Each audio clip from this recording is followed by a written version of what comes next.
Hey guys, do you have paper clutter and you just want to figure out a way to get rid of it? I also have struggled with paper clutter. I used to have a table in the back of our house that was just piled with clutter.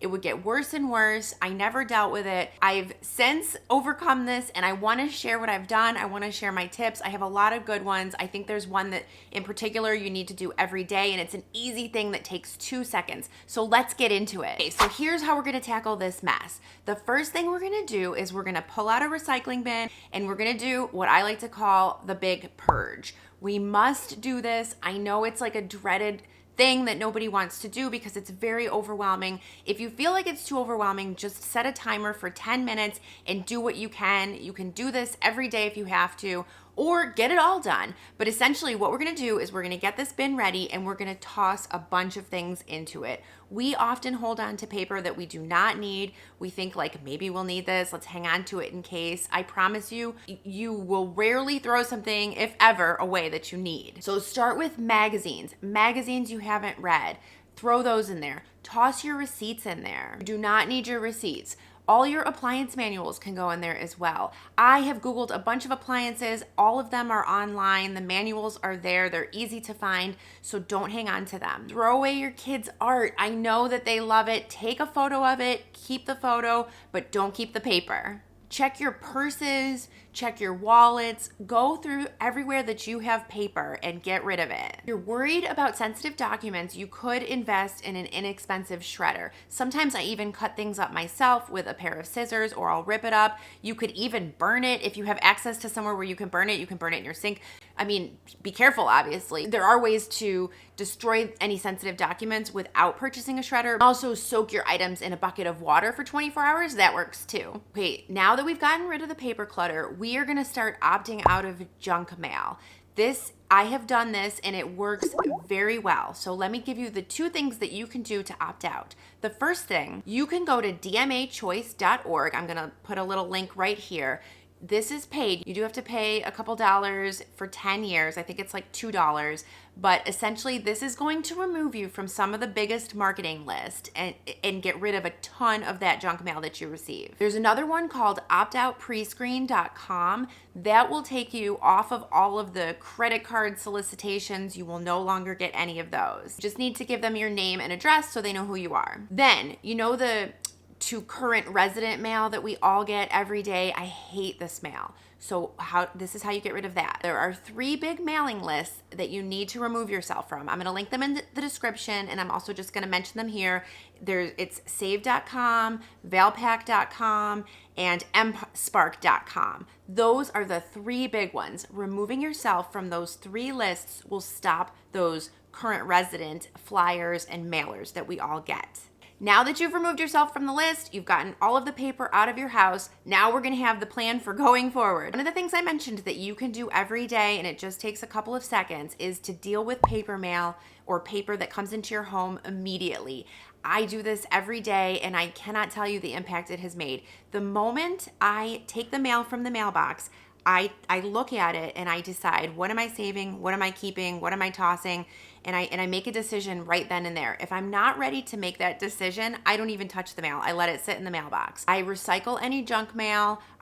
If I get an invoice, I will pay the invoice. If it's like a very important piece of paper, I will file it away. There's an app called Tiny Scanner. I'll link it for you all so that you can see what it is, but you can scan any document. It's free. You scan it, save it as a PDF, and email it to yourself, and then you've got it forever, and you don't need to hold on to the original. What you could do is you could create a little basket, and then that will be anything that you put in there that needs to have action taken on, and then once a week you go through it and you take the action, and if it doesn't need any action, then you can get rid of it.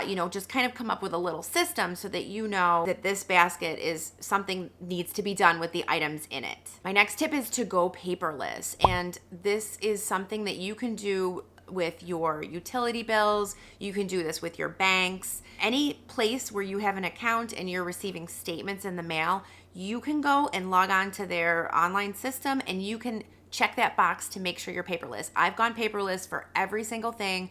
We don't get any more bills in the mail.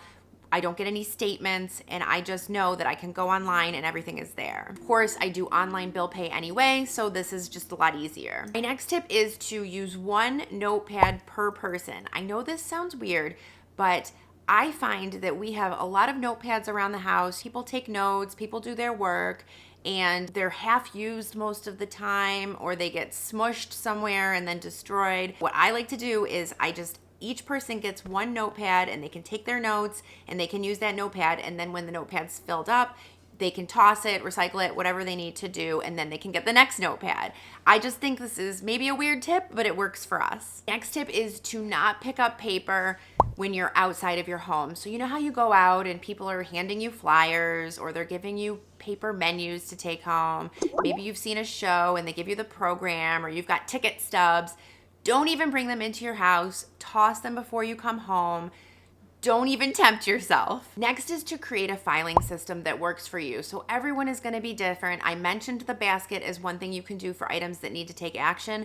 There are, however, documents that you do need to save. You know, you want to obviously save your passports and marriage licenses and birth certificates. Maybe you've got some important health documents like scans and things that aren't online that you want to save. What I do is we just have a couple of drawers, and that's where we file everything. We keep it in boxes. I'll go through those drawers every so often, and we'll just kind of clean it out, and we'll make sure that everything's still there.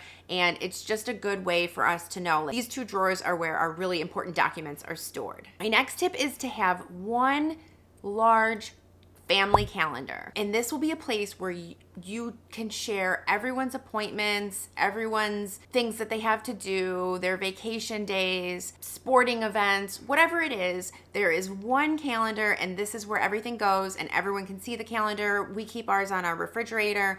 This will reduce the need to have lots of little, like, small pieces of paper where you're just like writing down notes, or they give you like those appointment cards at the dentist, and then you have those on a magnet on your fridge. Get rid of all of those and just add everything to the one calendar. It will simplify things and it will reduce your paper clutter. Okay, my next tip is to stop paying for subscriptions. With this caveat, if you love reading your magazines and you read them every time they come in, then this tip may not be for you. But if you're like me, what happens is I get a magazine and then I don't read it on time, and then the next one comes. And then before I know it, I've got 5 magazines sitting in a pile, and guess what happens? I never read them, and I get annoyed and I throw them all away. If you're like me, my recommendation is to just cancel your subscriptions. Don't bring that paper into the house. You can read magazines online. You can get a Kindle. You can read a book online. You can read on your Kindle. It's just a way to reduce paper clutter, and especially if you're not actually reading the things, then just go ahead and cancel them. Another tip is to declutter your paper a little bit every day. Just take some time each day. And these are just a few things you can do every day. Number 1, don't print whenever possible. Instead of printing out an email or printing out a recipe, just try to use it online and try not to have that piece of paper around. Another thing, if you get someone's business card, just immediately electronically add them to your contacts and get rid of their card. Greeting cards, display them for a little bit of time. If they're sentimental, you could take a photo and then toss that greeting card. Warranty cards, don't fill these out, don't send them in. Your warranty is valid whether or not you fill out that card. The warranty card is just a sneaky way for them to get your contact info. Tax documents, in the US, you only need to save these for 7 years. So if you have any that are older than 7 years, go ahead and get rid of them. So those are my tips for getting rid of paper clutter. I hope that you find them helpful. Let me know in the comments below if you're able to implement any of them. And if you have some tips of your own, I would love to hear them. Thanks so much for watching. I'm gonna link a playlist over here if you wanna do any additional decluttering, and I will see you over there.